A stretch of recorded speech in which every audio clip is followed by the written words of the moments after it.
Eh bien, je suis ravi de vous retrouver aujourd'hui pour une nouvelle vidéo, un nouveau classement de cette fois-ci on a pour les séries Disney+, de chez Marvel Studios, donc toutes ces séries qui sont la continuité donc dans l'histoire globale du Marvel Cinematic Universe.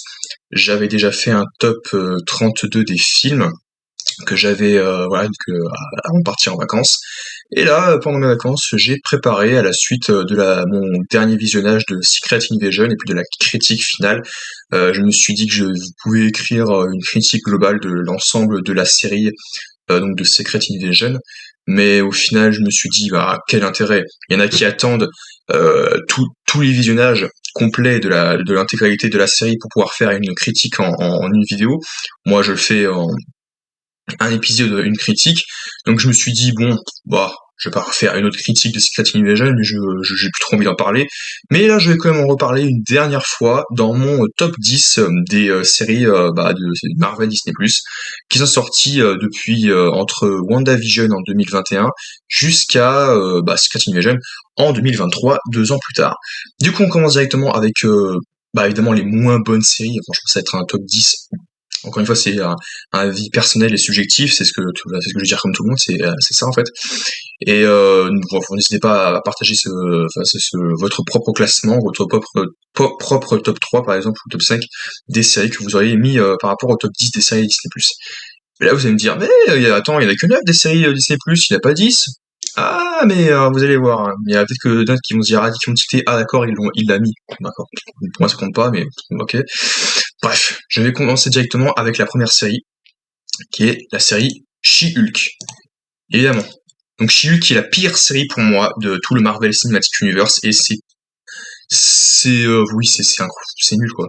Il y a trop d'épisodes qui sont complètement débiles, franchement, avec des noms débiles, des costumes débiles, des motivations assez franchement ridicules, complètement n'importe quoi, c'est indécent, c'est n'importe quoi tout ça. Euh, Franchement aussi, il y a des raccourcis et des personnages secondaires et tertiaires qui se comportent comme des gosses et c'est insupportable. Même la copine de la pote de Jennifer Walters, donc She-Hulk, au début j'adhérais, je dis oh bon ok ça va, ils sont pas sérieux, ça va être tranquille, ça va être léger, pourquoi pas, si elle dévore pas trop, voilà. Mais non, ils insistent.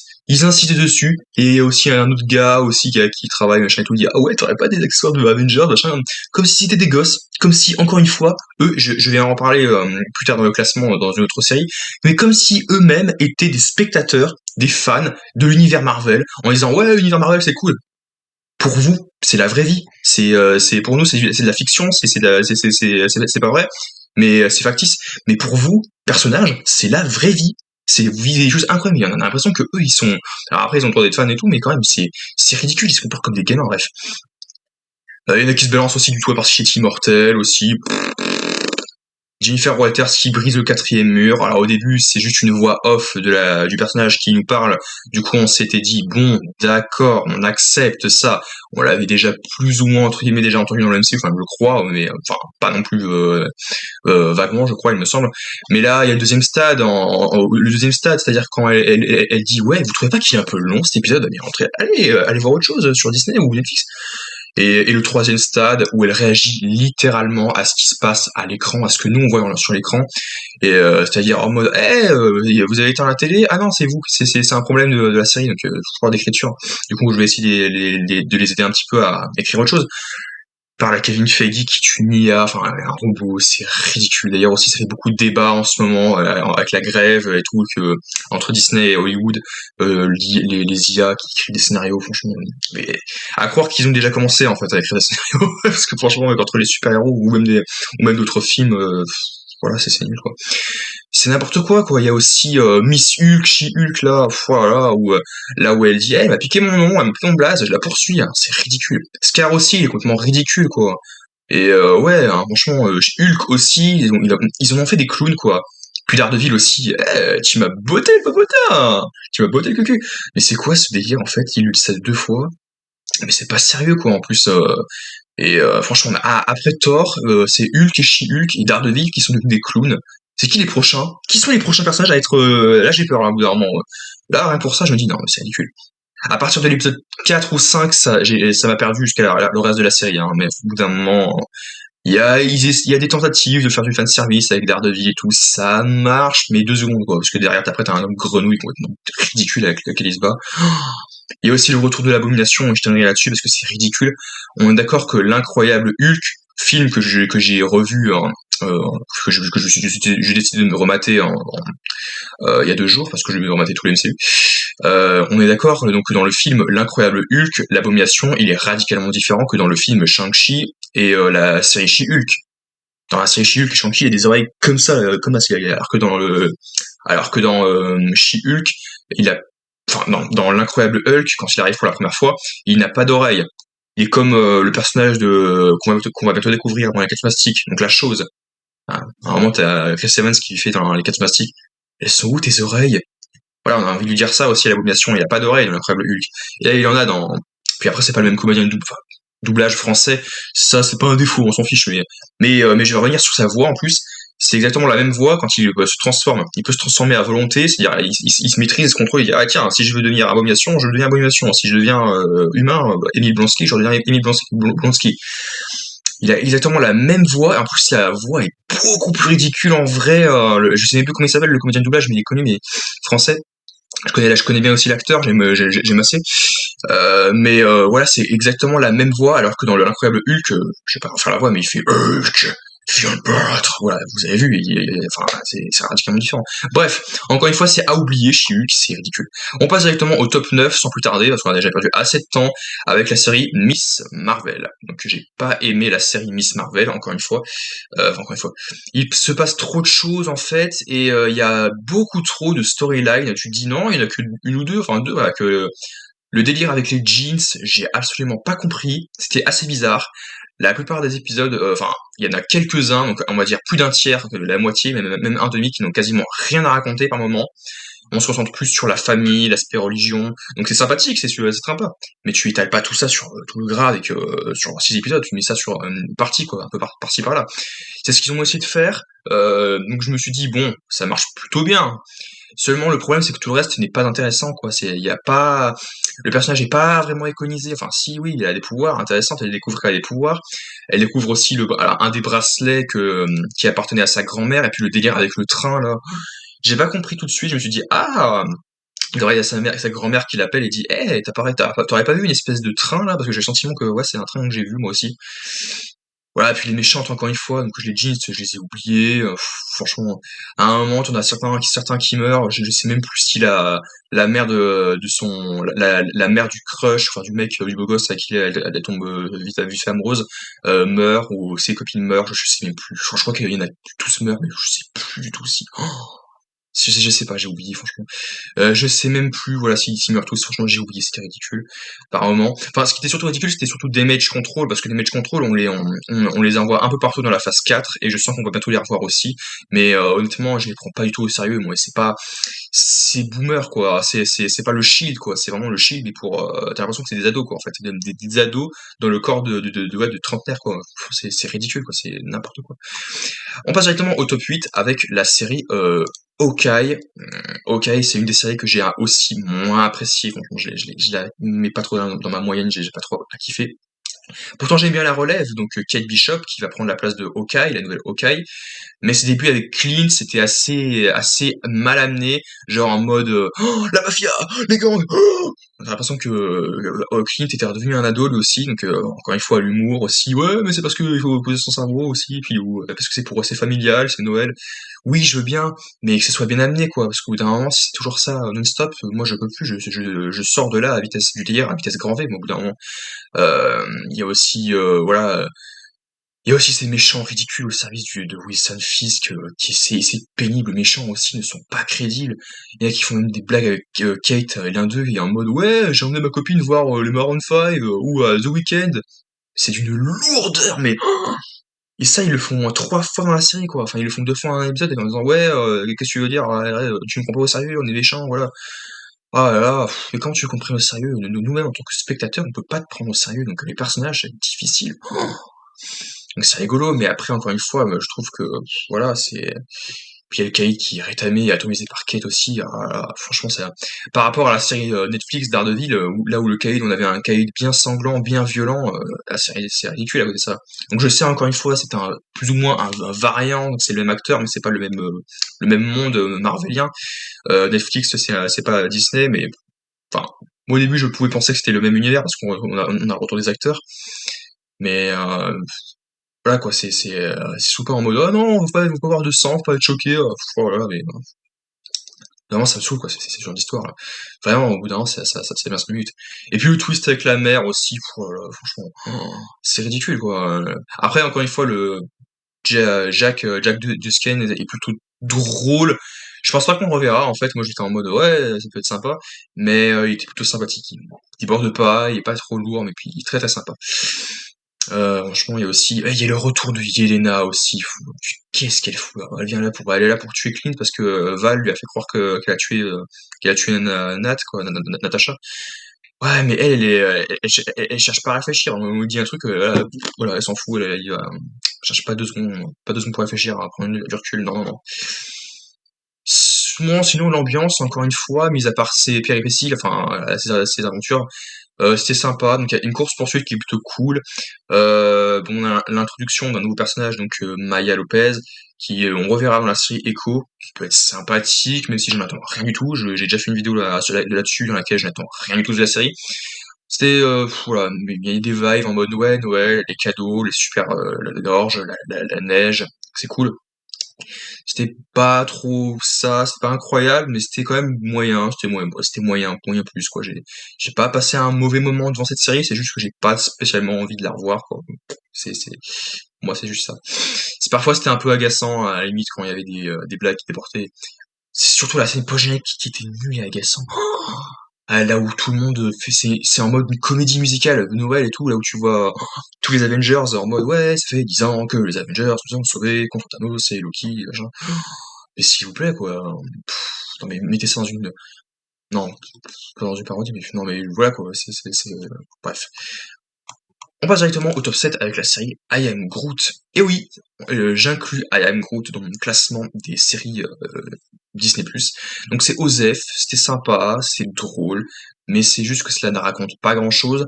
Les gardiens n'ont pas de mission, ils ne vivent pas d'aventure, ils n'explorent pas de planète ou rien du tout. C'est plus Baby Groot qui est au centre des mon action, vu que c'est lui le héros principal. Comme ça dure 5 minutes et qu'il y a à peu près 5 épisodes, du coup ça veut dire qu'en une demi-heure, tu peux tout voir sans souci, tu l'avales d'une traite, la série, et tu te dis «Ah, en fait, c'est passé très vite». J'ai pas passé un mauvais moment, mais c'était pas non plus incroyable, c'était pas foufou, quoi. Mais encore une fois, moi je préfère dire que cette série est très importante quand même, enfin très importante, pas du tout. Elle est pas importante, mais moi je préfère voir des épisodes comme ça, sans prise de tête, sans prise de risque, plutôt que de essayer d'amener des faux risques avec des personnages où tu sais très bien que les héros principaux vont survivre, même à chaque fois, même si on perd des personnages secondaires ou tertiaires, où on dit oh mon dieu, oh là là, bon, quand même, moi c'était un de mes héros de tertiaire favoris. Non, non, je préfère voir ce genre de mission, enfin, mission de série un petit peu là où tu peux poser ton cerveau, où tu te dis ah là, il y a aucune incohérence, c'est impossible. C'est là parce que là, si ça s'aventure sur ce terrain-là, c'est chaud. Hein, parce que là, si dans une série comme I Am Groot, il y a une saison 2 qui arrive, si dans I Am Groot, dans cette série-là, il y a des incohérences là, au bout d'un moment, euh, c'est chaud, quand même. Là, c'est très chaud. Au bout d'un moment, Après, c'est vrai que ça passe extrêmement vite, 5 minutes, c'est drôle, c'est sympa. En même temps, tu te dis, voilà, on n'apprend pas tellement sur une petite brindille à adorer, mais même s'il fait rien de marquant et d'extraordinaire non plus, au moins il est drôle, il est sympa, c'est sympathique. Je préfère voir ce genre de série de temps en temps. Ça veut dire que oui, cette série, je l'ai revue et je pourrais même la revoir une fois ou deux de temps en temps, en attendant d'autres, pour me divertir, en attendant d'autres projets du Marvel Cinematic Universe, contrairement à d'autres, contrairement même à Secret Invasion, étrangement, qui est quand même au-dessus, parce que j'ai toujours pas parlé de la série Secret Invasion, mais il est pas non plus énormément au-dessus. Je préfère voir I Am Groot en ce moment plutôt que d'attendre des trucs comme The Marvel, où il risque d'avoir des effets spéciaux, des bagarres et tout, avec voilà, des soldats de l'espace, tout ça. Parce que au-delà du fait que ça risque de ne pas me faire rire, de pas trop me divertir, on risque de perdre une nouvelle fois plus en cohérence. Et moi, ça me fait d'autant plus flipper parce que si les personnages ne sont pas sérieux et que, comme dans Thor Love and Thunder, et ne prennent pas en considération ce qui se passe et n'ont aucune émotion, aucun impact émotionnel, donc tout le monde s'en fiche de ce qu'ils font, moi ça me fait flipper. Et s'il y a des incohérences et qu'on dit ah tiens, on peut faire ça, comment on va s'en sortir de cette situation? Bah on a qu'à faire ça. Ah mais non, non, non, normalement on peut pas, on a installé dans tel film qu'on avait une règle, on pouvait pas faire, ouais, on s'en fout, on transgresse la règle, il y a plus de règles et tout ça. Moi je préfère voir des trucs pas du front comme I Am Groot plus souvent, voilà, bref, vous avez compris, que ces genres de choses, ou plutôt plus ou moins sérieux, ou des gros, enfin, ou des films ou des films de 1 heure et demie, 2 heures, où franchement t'as deux petites incohérences par-ci par-là. Bref, top 6 c'est ça, top 6 oui. On passe directement à la série What If. What If, qui est pareil, une autre série d'animation. Donc c'était un choix assez audacieux, encore une fois, l'animation, mais encore une fois, je vais arrêter avec encore une fois. C'était assez audacieux et plein de bon sens parce que cela aurait été assez difficile de adapter ça en live action, parce que sinon ça aurait été un petit peu comme la série Friends, ça aurait été un peu trop bizarre, avec tous les flashbacks où ils refont le doublage français. Ça c'est des choses qui m'embarrassent beaucoup parce que c'est ridicule, hein, c'est pas la même intonation. Bref, micro parenthèse terminée. Pour repartir sur What If, euh, c'était assez mitigé parce qu'il y a quand même quelques épisodes qui sont très bien. En plus, on nous introduit le gardien, un des personnages assez importants du multivers aussi. Il y a aussi des choses qui sont des épisodes qui peuvent être très bien. Enfin, il y a un tiers qui est très bien, un autre tiers qui est sympa, mais voilà, sympa, c'était assez cool. Et dans l'autre tiers, on a deux épisodes qui, pour moi, qui sont nuls, très nuls, et un qui est, bon, je m'en fiche, quoi. Pas le truc sur les zombies. Comme il parle aussi de faire un truc sur les zombies, je m'en fiche, parce que ça m'intéresse pas. Et les deux épisodes qui m'ont insupporté au plus haut point, c'est l'épisode avec Thor, parce que Thor est ridicule, encore plus ridicule que dans Thor Love and Thunder. Et il dit si Thor avait été fils unique, du coup à ce moment-là tu vois Loki, et si Loki c'était un pote plus qu'un frère, et enfin voilà, et qui était un géant des glaces bleues, Thor qui fait des blagues ridicules, une phrase, c'est une vanne qui franchement qui te sort de l'histoire. Et l'autre épisode que j'ai détesté aussi dans cet épisode, c'est et si Hank Pym, donc Ant-Man, enfin Hank Pym, tuait tous les Avengers. Et t'as une bagarre ridicule entre Nick Fury et Hank qui fait je t'ai eu. Non mais s'il vous plaît, moi j'étais comme ça. Oh, non mais c'est sérieux, mais c'est pas drôle du tout ça. Bref, c'est quand même truffé de références. Il y a plein d'Easter eggs, enfin de l'Easter eggs de clins d'œil aussi au film des 3 premières phases plutôt. On découvre et on redécouvre aussi les aventures de nos héros. Et ça, je trouve que c'est assez sympathique aussi à ce niveau-là. Donc, on explore toute la richesse du multivers. C'est qu'il existe une multitude de possibilités aussi à travers le multivers. Bon, dans son ensemble, c'est bon, c'est très bon même. Enfin, pardon, mais dans son ensemble, c'est bon, assez bon. Mais moyen, un peu bancal. Il y a pas forcément toute la proposition d'idées et de redécouvertes de la série. C'est dispensable, mais pour certains easter eggs, ça peut être sympa, rigolo pour la suite de l'univers. Donc c'était assez sympathique. Du coup, on passe directement au top 5 avec la série Secret Invasion. Donc je vais prendre un petit peu plus de temps pour parler de Secret Invasion. Donc la vidéo va être longue. Donc Secret Donc oui, comme je disais, je vais prendre un petit peu plus de temps pour parler de Secret Invasion, parce que globalement, pour moi, la série, j'en ai fait des critiques sur la chaîne si vous m'avez suivi, donc vous savez de ce que j'en ai pensé aussi. Globalement, c'est décevant. La série avait un gros potentiel pour faire quelque chose, de raconter quelque chose d'intéressant, et ça a été mal exploité. Il y a des points positifs, certes, mais bien sûr, mais je trouve qu'il y a quand même beaucoup trop de facilité, de raccourcis, de petites ou grosses incohérences, surtout à la fin donc de la série en elle-même, où vraiment c'est le bazar total, où tu comprends pas ce qui se passe à l'écran, où t'es en mode mais qu'est-ce que c'est que ce délire? Je sais pas du tout ce que enfin pas exactement ce que je voulais voir, du moins. Mais au moins il y a un peu de suspense, un peu de tension, mais les enjeux sont balayés mais d'un revers de main dans les 2 derniers épisodes, c'est un truc de fou. Pourtant, jusqu'au bout, dans les 4 premiers épisodes, tu sens la tension monter, tu sens qu'il va y avoir un truc qui va tomber, tu sens qu'il va y avoir des conséquences. Et il y en a. Mais dès l'épisode 5, il y a beaucoup trop de choses qui apparaissent comme ça, et tu te dis, mais attends, waouh, mais d'où est-ce que ça vient, ça? Bah, on t'explique que ça vient d'Endgame, machin. Ouais, mais installe-le, dans la série, je sais pas, ok, vous devez pas tout dire, mais quand même. Finalement, c'est expédié aussi, c'est ridicule. Donc j'ai quand même aimé le parallèle aussi un peu avec les vrais conflits géopolitiques actuels entre l'Ukraine et la Russie. Donc les Ukrainiens qui ont été chassés et contraints de quitter leur foyer pour fuir la misère et échapper au bombardement russe. Les Ukrainiens qui ont été chassés, contraints de fuir et tout, pour s'installer en Europe, pour échapper à la misère. On voit un parallèle avec la race des Skrulls, qui ont été chassés, opprimés par les Kree, par les Kree, qui ont trouvé refuge sur Terre. Voilà, donc ça fait déjà 30 ans, ils se disent bon voilà, tiens, on a promis qu'on allait nous trouver un foyer, une planète, donc c'est temps qu'on nous la donne. Donc il y a ce parallèle qui est assez intéressant aussi. Donc un Nick Fury qui a promis donc qui allait trouver une planète pour les Skrulls, et que cela fait donc déjà maintenant ça fait combien de temps? Ça fait plus de 30 ans, ouais, alors que ça dure, et qu'au bout d'un moment, les Skrulls décident donc de passer à l'action, et ils lancent une invasion pour dominer la Terre et s'emparer de la planète. Mais rien que là, il y a une énorme incohérence dans la série, et vous allez comprendre pourquoi, tout simplement parce qu'en fait, ce que je voulais dire. Je voulais dire tout simplement que parmi les Skrulls, parmi les rebelles Skrulls, il y en a un qui aurait pris l'apparence de James Rhodes, alias, War Machine, donc Rhodey, interprété par Don Cheadle.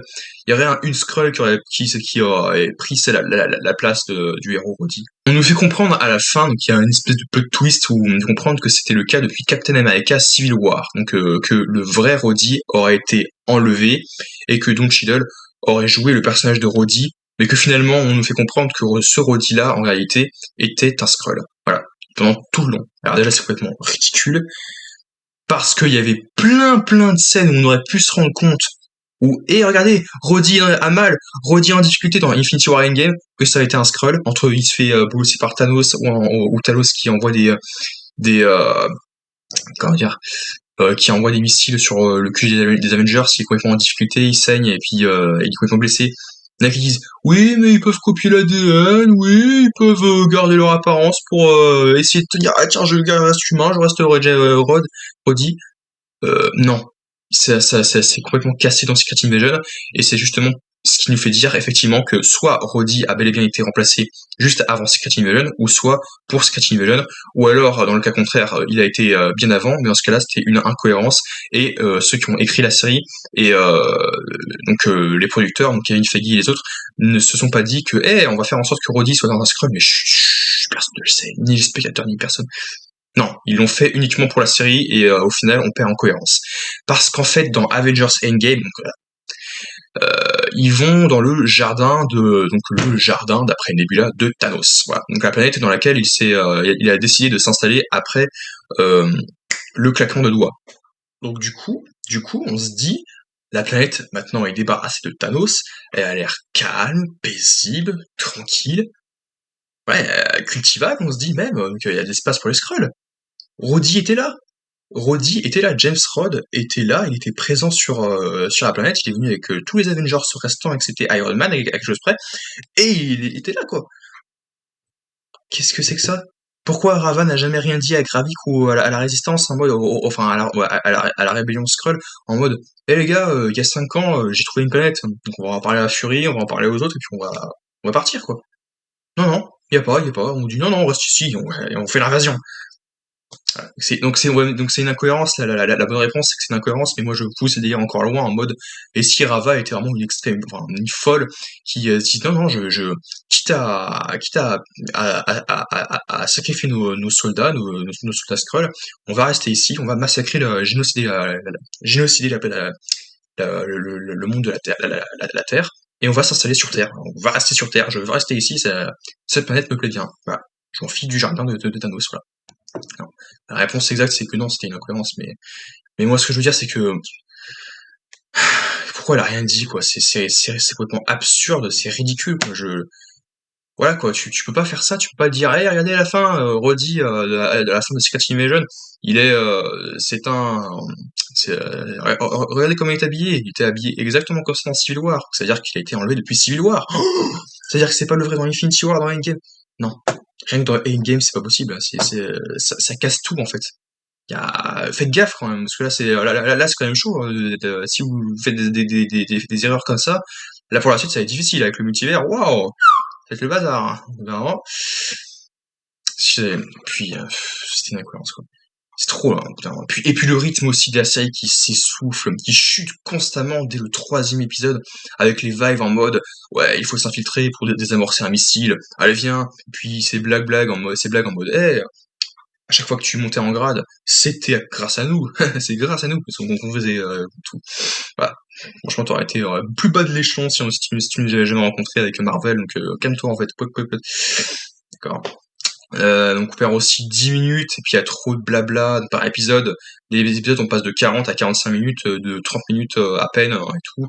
Et puis franchement, il y a trop de blabla. La femme de Nick Fury aussi, qui vient chercher une espèce de flingue, alors qu'elle en a plein chez elle, parce que quand elle se fait attaquer 2 épisodes plus tard, quand il y a Gaïa qui est avec elle, qui était venue après qu'ils ont terminé la cérémonie pour les funérailles de Talos, elles sont attaquées par des soldats envoyés par Gravik parce qu'on oui, il faut tuer euh, Vara parce qu'elle nous a trahis. Alors, elle a pas voulu tuer Fury, donc il faut la descendre. Du coup, il dit regarde, on a plein de flingues. Alors, tiens, j'en prends un, donc tue tout le monde. Je sais pas. Effectivement, c'est des choses qui m'ont fait sortir de la série à ce moment-là du film, alors, à ce moment-là de la série. Et puis l'épisode 6, là, c'est bouquet là. En plus de Roddy qui apparaît à la toute fin, qui nous fait comprendre qu'il existe depuis très très très longtemps et depuis des années et des années. Mais là, c'est bouquet en plus de ça. C'est n'importe quoi. Là, c'est vraiment c'est le désespoir, c'est le chaos total à l'écran, tu comprends pas ce qui se passe. N'importe quoi, franchement. Oui, donc tu as franchement Nick Fury qui récupère le bandeau, donc le bonnet rouge, le flingue, et puis qui part avec la récolte pour la donner à Gravik. C'est n'importe quoi aussi. Ça aussi, il va à la nouvelle Skrullos, enfin la nouvelle Skrullos, ça aussi, c'est comme la nouvelle Asgard. Franchement, si franchement à la fin de la phase, on part sur de nouvelles bases à la fin de cette saga du multivers et qu'on dit oh, la nouvelle Terre, non mais non, vos gueules d'avance, d'accord?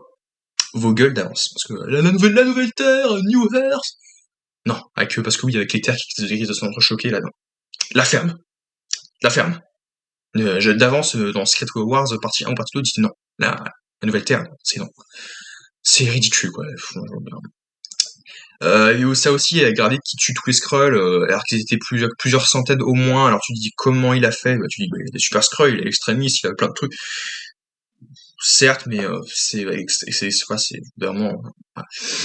Comme ils étaient au moins 1 million sur Terre, tu dis bon, ils ont plus développé ailleurs, mais quand même. Puis là, Mwewe, Nick Fury qui récupère le bandeau, puis le bonnet, qui retourne auprès du président de la Finlande, comme ça, et vous allez me dire, mais c'était Gaïa qui récupère le bonnet et tout, Nick Fury, il aurait pas pu faire l'aller-retour comme ça, voilà, en un jour.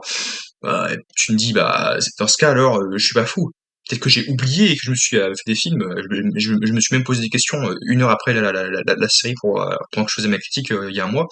Est-ce qu'il avait vraiment le bonnet, enfin le bandeau, le bonnet et le manteau, Nick Fury? Parce qu'on est d'accord qu'il l'a pas quand pendant tout le reste de la série, pendant les 4-5 premiers épisodes, Nick Fury, et que quand il les récupère, il va directement vers Gravik. Donc du coup, c'est Gaïa et pas Nick Fury.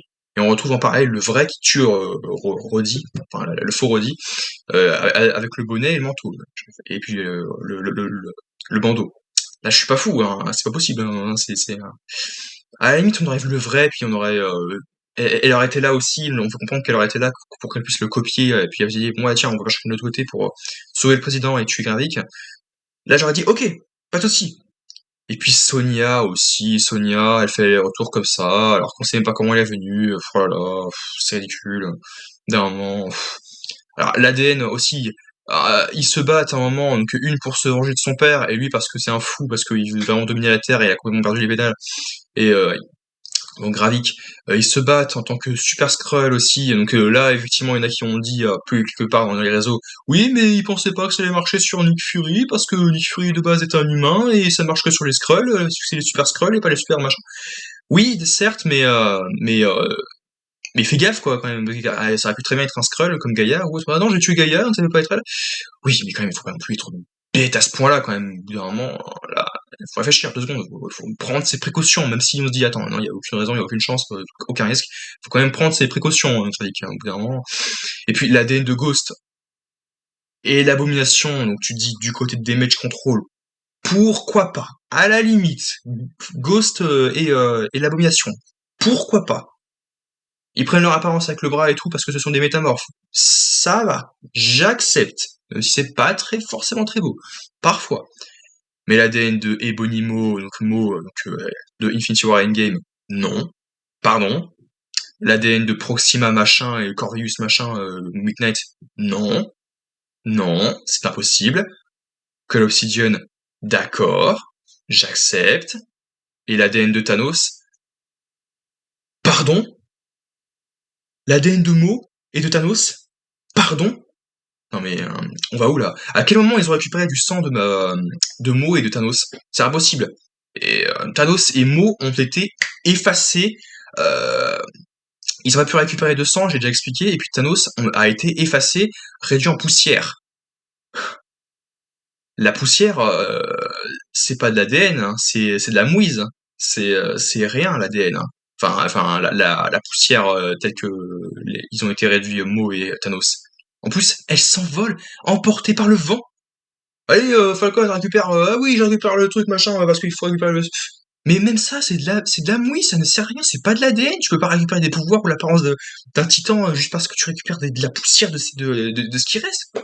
Moi, je suis réduit en cendres. Tu récupères mes cendres et je suis un mec qui peut faire des flammes, faire du feu. Je suis réduit en cendres. Tu récupères mes cendres, tu l'injectes dans ton ADN en tant que Super Skrull, tu fais du feu comme extrémiste? Non, t'as rien, c'est de la mouise. C'est un mauvais exemple. C'est un voilà, mettons que voilà, j'ai des pouvoirs, hein, mais je suis réduit en cendres. Tu récupères mes cendres, tu peux pas exploiter mes pouvoirs, comme tu peux le faire avec du sang ou de la salive. Non, c'est ridicule, c'est aberrant, c'est aberrant. Je crois que cette série, je ne la regarderai plus, c'est aberrant. Puis Gaïa elle tue Gravik aussi, à un moment, mais ça me faisait rire aussi en y repensant plus tard, parce que ça m'a fait penser à Dragon Ball Z, parce que quand Vegeta tue Zarbon sur la planète Namek, vous voyez Vegeta qui tue Zarbon avec son poing, il enfonce son poing dans Zarbon, et il le fait exploser, et ici il fait un énorme trou dans la poitrine de Zarbon, il est emporté, il tombe dans l'eau. Et pareil aussi, quand ils utilisent tous les pouvoirs des Avengers, des Gardiens de la Galaxie, de Thanos et de ses hommes, ça m'a aussi fait penser à Dragon Ball Z. Pourquoi? Parce que t'as un moment, tu as le personnage de Cell, qui, on t'explique, comme le Dr. Gero, qu'il a toutes les cellules de Sangoku, de Tenshin Han, de Vegeta, de Freezer et de son père, le roi Cold. Donc c'est-à-dire que le robot en fait qui a prélevé les cellules du Dr. Gero dans Dragon Ball Z, il était là juste avant que Freezer et Cole se fassent tuer par Trunks, qu'il arrive en mode vous ne ferez pas de mal à la Terre. Machin. Bref, du coup, Secret Invasion, je pense que c'est une série qu'on va oublier. Hein. J'ai plus trop envie de la voir. Je veux plus la voir. C'est dommage. C'était très dommage parce qu'il y a du potentiel et puis ce potentiel n'a pas été vraiment bien exploité. Bref, on passe directement à la série Moon Knight. Alors la série Moon Knight, c'était sympa, donc je connaissais pas trop le héros et cette fresque de l'univers. J'étais assez perdu, perplexe au début, parce que quand même il se passe beaucoup de choses. Ça prenait un peu son temps en même temps pour bien installer l'intrigue et présenter le personnage donc de Stephen Grant donc, et Mark Spector, parce qu'il a deux personnalités, Mark Spector, qui partagent le même corps, du coup, il a deux consciences. Il y en a un qui est un peu plus timoré, réservé, donc Steven qui fait ah oui ok et l'autre Marc qui est un peu plus sérieux en mode hey, réveille-toi allez avance quoi. Le ton n'est pas le même et donc du coup on suit un peu les deux le point de vue tout au long de la série on suit les deux points de vue de deux personnalités différentes mais qui en réalité est un seul et même personnage donc le personnage de Mark Spector ou de Moon Knight tout simplement le héros donc Moon Knight qui est à la fois deux personnages. Donc franchement c'était vraiment assez sympathique et en y repensant j'aime beaucoup cette série vraiment quand j'ai regardé une deuxième fois la série je me suis dit mais en fait non c'est encore mieux que lors de mon premier visionnage et je passe un très bon moment devant. Cela meuble un peu cette phase 4 et ajoute une petite touche de variété un petit peu. D'ailleurs de manière générale le MCU comme les auteurs de comics ont toujours su, ou du moins au bout d'un moment, ont réussi à le faire avec le temps, avec les années, d'apporter un peu une touche de diversité. Et c'était ça un peu le but de cette phase 4 en fait. Le phase 4 c'était pas forcément non plus de c'était le but d'introduire un peu l'intrigue avec Kang et enfin Kang, enfin, avec le multivers, les timelines, le multivers, le TVA, etc. Mais ça devait prendre son temps en fait. Il fallait qu'on introduise vraiment tous les grands héros qu'on allait voir, même s'il y a toujours pas les fantastiques notamment. Mis à part eux, sinon on a quasiment tout ce qu'il faut pour cette phase 4.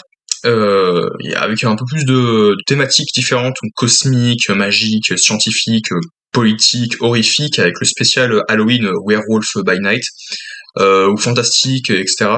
D'ailleurs, Moon Knight pourrait possiblement aussi se joindre aux Midnight Suns, du coup, donc avec Blade, avec Ghost Rider, et puis d'autres créatures monstrueuses. Donc t'as les décors aussi qui sont plutôt sympas, c'est joli. Donc même s'il y a du fond vert, on sait, ça se voit, ça reste quand même agréable à regarder, ça me dérange pas tellement. Les tombeaux, les pyramides, design, c'est incroyable. Le design du costume aussi est plutôt très très cool, très stylisé. C'est plutôt bien fait.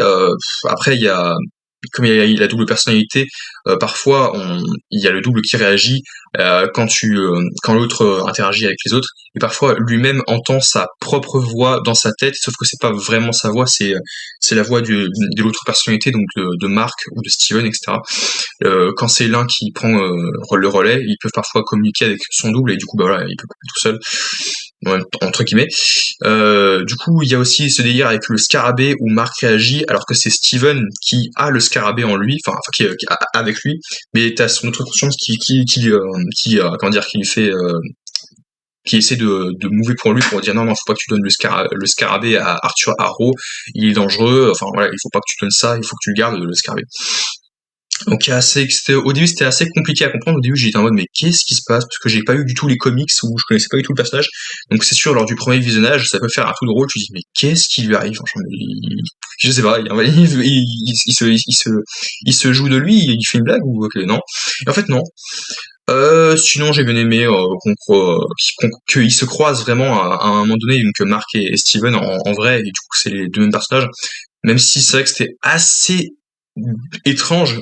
Et tu vois même Arthur Harrow qui change complètement, entre guillemets, non, où t'as l'impression que c'est Arthur Harrow qui a orchestré ça et qui dit bon, ah tiens, je vais utiliser ça pour arriver à mes fins. D'ailleurs, au final, je sais pas lesquelles sont.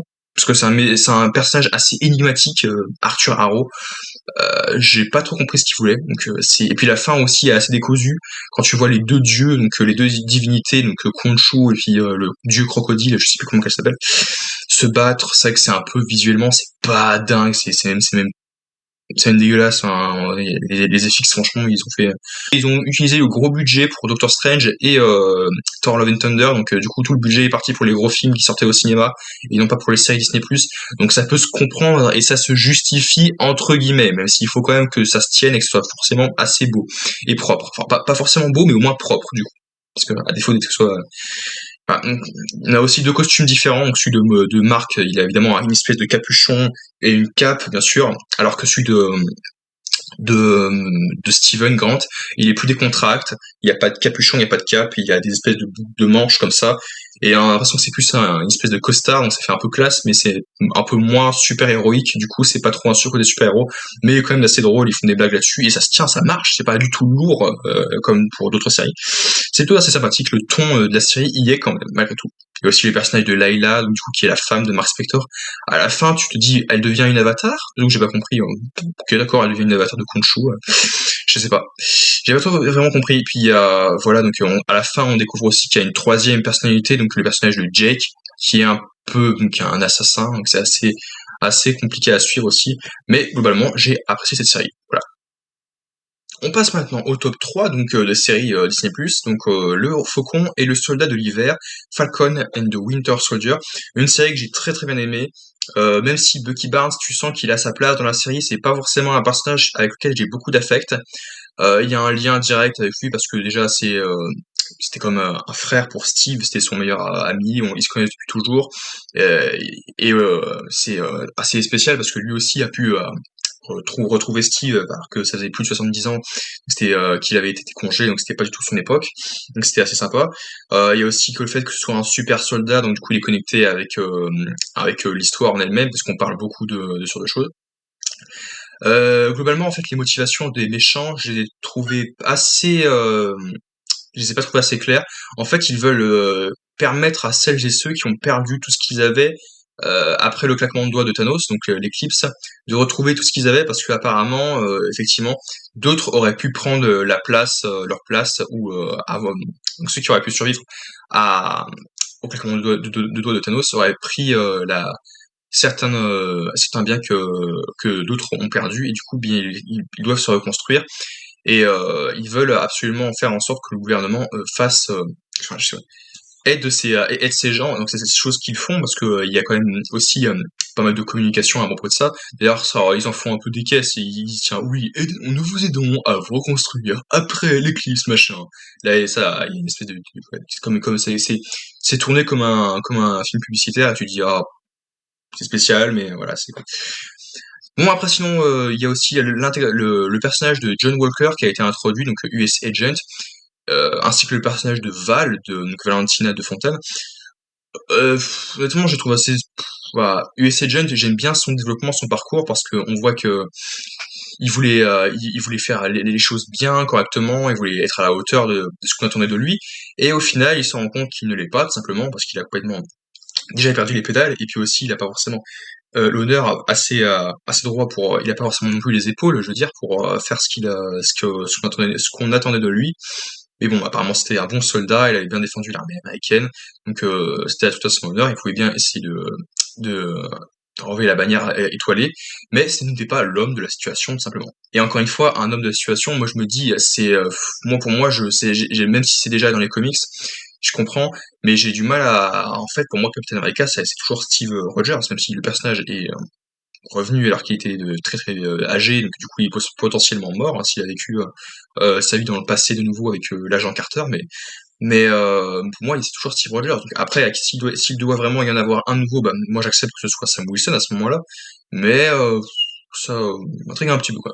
Après c'était dans les comics, donc je vais pas juger, ils prennent des libertés le MCU, mais ils sont quand même fidèles à l'histoire des bandes dessinées quand même, quoi qu'il en soit. J'ai plutôt apprécié cette série, j'ai passé un très bon moment devant. Ah, du coup, je passe directement au top 2 avec la série WandaVision. Donc WandaVision, cette série m'a fait beaucoup apprécier le personnage de Wanda Maximoff, que je n'appréciais pas spécialement dans les phases précédentes, les phases 2 et les phases 3, parce que sa relation avec Vision était assez étrange, parce que pour moi, Vision, je disais non, Vision, c'est pas un homme, je vais pas dire une machine, c'est un synthézoïde, c'est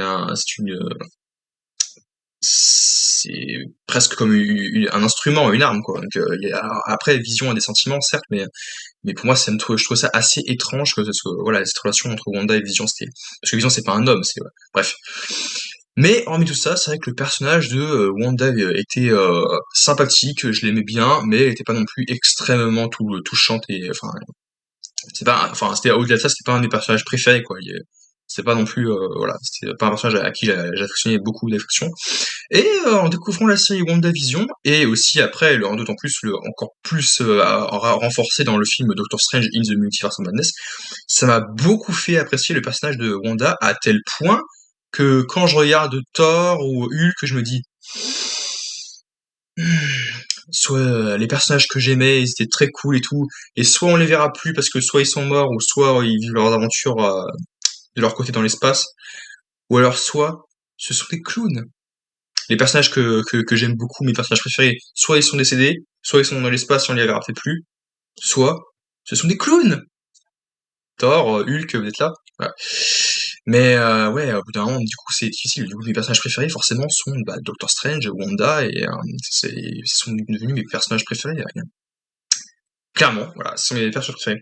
Donc j'aime beaucoup aussi le perso, donc là, c'était assez sympathique. Le jeu de couleurs dans le deuxième épisode était très très cool aussi, bien amené, le jeu de couleurs, j'ai assez bien aimé. Même si c'est assez étrange aussi sur le moment, car Wanda s'étonne elle-même de voir de la couleur, sachant que les personnages qui sont au centre de l'intrigue des séries et de l'univers, qui vivent en direct ce qui suit et ce qu'on voit en tant que spectateur, donc depuis notre télévision, notre écran, voilà, est censé être coloré pour les personnages, et nous c'est juste, voilà, c'est pour nous, en tant que spectateurs. Euh, on se pose des questions, on se dit attends, donc on comprend alors que Wanda, en fait, depuis le début, voyait que tout était gris, noir et blanc. comme nous. Du coup, on se dit, ah, on casse le quatrième mur ici. D'ailleurs, en plus, elle le refait à un moment donné, puis on refait aussi quelquefois dans cette phase 4, on casse le quatrième mur, on parle au spectateur, on réagit à ce qui se passe à l'écran, alors que les personnages ne sont pas forcément réagir à tout ce qui se passe à l'écran non plus. Comme le personnage de Darcy aussi, qu'on avait vu dans les films Thor, donc la copine de Jane Foster, la scientifique Darcy qui était avec le docteur ouais, Jane Foster. Et elle aussi, en fait, t'as l'impression qu'elle pourrait être avec un sachet de popcorn, des bonbons, comme moi, parce que parfois devant WandaVision ou euh, ou des séries comme ça, ou des séries comme Loki, je pouvais avoir des bonbons avec moi, manger ça devant ma télé, en train pour regarder l'épisode tranquillement. Et t'as l'impression que même les personnages comme Darcy peuvent faire ça, prendre des bonbons, manger, tout en regardant la série et se dire oh, ils sont recastés Pietro. Oh, ils ont fait ça. Ça me sort un petit peu de l'histoire en fait quand les personnages réagissent à ça, comme si c'était eux-mêmes des spectateurs et que ils suivaient ça comme une série télé et non pas comme leur vie quoi. Et ça me perturbe un petit peu quand même parce que dans des comédies complètement burlesques etc. Ça marche, mais dans un univers comme ça, même s'il y a de l'humour, des blagues, ça marche pas quoi. Après aussi comment dire, j'ai bien aimé aussi ces atmosphères un petit peu inspirées des séries comme Dick Van Dyke ou Ma Sorcière bien aimée. C'était plutôt sympathique, franchement. C'était des séries que j'avais vraiment regardé quand j'étais petit, enfin, mais comme ça parfois une fois. Et je trouve que c'est effectivement ça, on retrouve beaucoup de ça dans la série, donc c'est assez intéressant de pouvoir voir ça. Donc, puis il y a aussi les costumes, donc dans le spécial Halloween, donc t'as le Wanda et Vision qui ont les costumes ultra colorés pour exactement comme ceux des comics, donc le rouge, la robe rouge et la cape jaune et puis le costume vert pour Vision qui est bien rouge avec jaune avec la pierre de l'esprit. C'est exactement comme dans le comics, donc du coup c'est très intéressant, c'est encore plus coloré, c'est encore plus vif, plus tard au niveau des couleurs. Donc les personnages aussi, donc du coup, sont attachants. L'histoire aussi est très très sympathique, même si on a un petit peu de mal à raccorder ça avec le reste de la continuité du MCU. Surtout au tout début avec Wanda et puis qui vit avec Vision en mode jeune marié, avec la musique en fond. C'est sympa, c'est drôle, j'aime beaucoup, mais honnêtement, j'ai du mal à me dire que c'est dans la continuité de l'univers quoi. C'est pas possible, c'est dans un univers où les Avengers n'existent pas et tout ça quoi. Et du coup, je me dis, franchement, c'est assez sympathique aussi. Donc c'est génial, franchement, c'est intéressant. Oui, je voulais dire aussi que les couleurs sont d'un ravissement, franchement, c'est incroyable. Les décors aussi, incroyable aussi à ce niveau-là. Et donc il y a aussi le personnage donc la série change de ton aussi par moment. T'as l'ambiance qui n'est pas tout à fait exactement la même.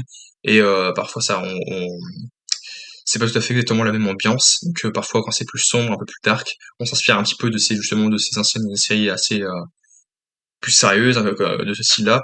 T'as aussi d'autres personnages qu'on revoit, comme par exemple le personnage de Monica Rambeau qu'on revoit, mais cette fois-ci adulte, qu'on avait déjà vu dans Captain Marvel. Je vois partout qu'il y en a plein qui confondent ça avec Maria Rambeau, enfin que Maria Rambeau on confond Maria avec Monica, et du coup que c'est une seule et même personne, sauf que pas du tout. Ah, je suis même moi-même surpris avec ça. Donc ici, Monica Rambeau qui est réintroduite et qui reprend conscience qu'elle et d'autres sont emprisonnés à Westview, donc cette petite ville dans laquelle Wanda en fait essaye de mener une vie parfaite avec voilà, Vision et ses enfants, donc Billy et Tommy qui sont introduits dans cette série. D'ailleurs aussi c'est une scène assez drôle là où c'est justement Monica qui aide Wanda à accoucher de Billy et Tommy, mais comme ça, genre c'est pas au bout de 9 mois, non c'est au bout de 9 jours, même 9 heures, c'est même pas 8-9 heures, que les bébés arrivent et qui grandissent très très vite. Voilà, parce que tout arrive très très vite en même temps. T'as aussi Damage Control qui est introduit dans la série, mais pour d'arrêter Wanda, de récupérer Vision, elle-même récupère Vision. J'ai pas trop compris ça. On passe directement au top 1 de cette série, et évidemment, cette série en top 1 des séries du MCU, c'est la série Loki. Donc Loki est la série évidemment la plus qualitative du Marvel Cinematic Universe à mes yeux.